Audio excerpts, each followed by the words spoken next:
When you live in a small town, you don't have a coffee shop or bakery on every corner. But in Watertown, as Tammi Arender discovered, there is a coffee house that not only serves great Java and food, it's also giving back to the community at the same time. Here's the vanilla. We fell in love with Watertown. My business partner and I both lived out this direction, and we both just kept saying, like, Watertown just needs a neat little coffee place, someplace that the community can go and just be. All right, dear, there you are. Ellie O'Reilly and her business partner, Austin Floyd, were wooed by Watertown in Wilson County. The two grew up just down the road in Gladeville. All right. There You is have a your great muffin. day. All right, here's that iced Americano, dear. There you go, love. Thank you. You're welcome. See you later. Watertown is a small map dot, but with a big heart. We feel like we're the heart of the community here. We're on the center of the square, right on the corner. People walk in any day or time and realize, oh, this is good. This feels like home. Ellie and Austin own the Adopted Farmhouse Coffee Company.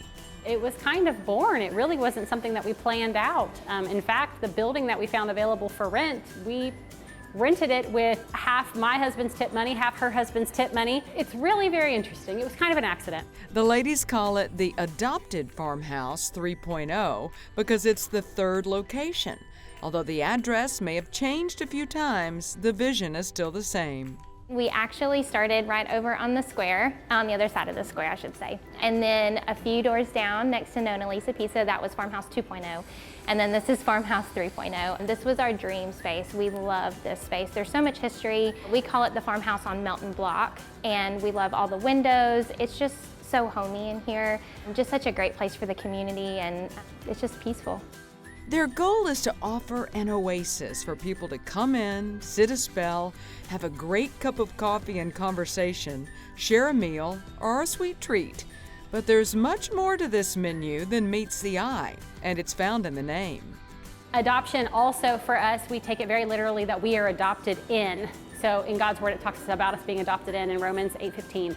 So we are adopted in, and so that was another part of it for us. But also farmhouse is our theme. And when you think of a farmhouse, coming home, the comfort, the peace there, that's a really big part of it for us.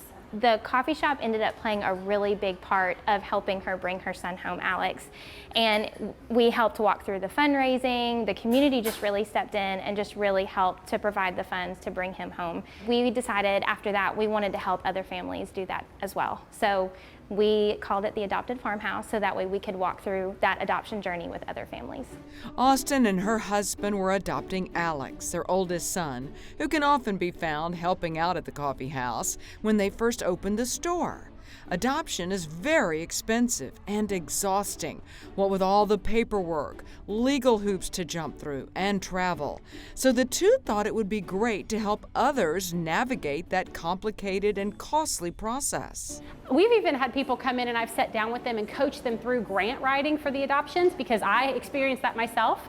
So that's a huge part of our heart and our vision and something we'd like to continue to do on both a national and an international level. So several times a year, there will be designated donation days where a portion of the proceeds go to help other families hoping to give a forever home to a child in need. That's probably our favorite thing that we get to do here. We have customers that have eventually become family, and we've been able to help with a few adoptions already. The other part of the name, farmhouse, comes from not just the decor, but the decision to use area farmers when possible. We partner with a local honey company called High Flight Honey. It's named that because her husband is actually an international pilot. So super cute. They have 200 acres here in Watertown, and they have some of the most incredible honey I've ever tasted. Then we have local produce, local eggs. We really try to pull in local as often as possible. We use Shop Springs Creamery for their milk, and then we also use the Shop Springs Farmers Market for their tomatoes and for their produce. We get our raw local honey from a lady just down the road. We have lots of great options from the local farmers. We try to bring them in as much as we possibly can. And another local connection is in the naming of the drinks. From Antique Jim's Honey Bourbon Latte to simply Nona's Latte, it's all about connectivity to those doing life around you. Mr. Jim, who owns the antique store just down the road, he loved our honey bourbon latte, which we make the honey bourbon from scratch. So we named it Antique Gems Honey Bourbon Latte. And then Nona Lisa, who owns it's Nona Lisa Pizzeria, she would come in and order the same thing all the time. And so we named that drink after Nona's Simply Nona Latte. And then the Farmhouse Mocha, everyone refers to us as the farmhouse in town. So we named the Farmhouse Mocha because it's actually one of our most popular drinks. We incorporated into everything all the way through. So our local berries that we get for our baked goods, like the blueberry muffins, blackberry muffins, our kick and fig sandwich, which is ridiculously good. We have a Watertown Club sandwich, chicken bacon ranch wrap. I mean, really, the possibilities are endless. Thank you.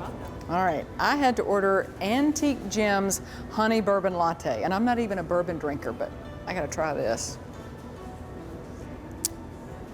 Wow, that is tasty. I love that local honey, and you really don't taste the bourbon. Allie and Austin have brought 2 other ladies in to help run the kitchen. Kim does the savory and Heather does the desserts, all working together to bring this little slice of heaven to the Watertown Square. It's so peaceful. We get the word dreamy a lot. We have a lot of people say it's so dreamy when you walk in. But we just want them to feel at home even if they're not from here. And we want it to be a spot that they're like, oh, I have to go back. When you are coming to someplace new, I think people feel lost. Again, as a believer, we want people to feel like they're coming home and to know that peace, and that peace is definitely here.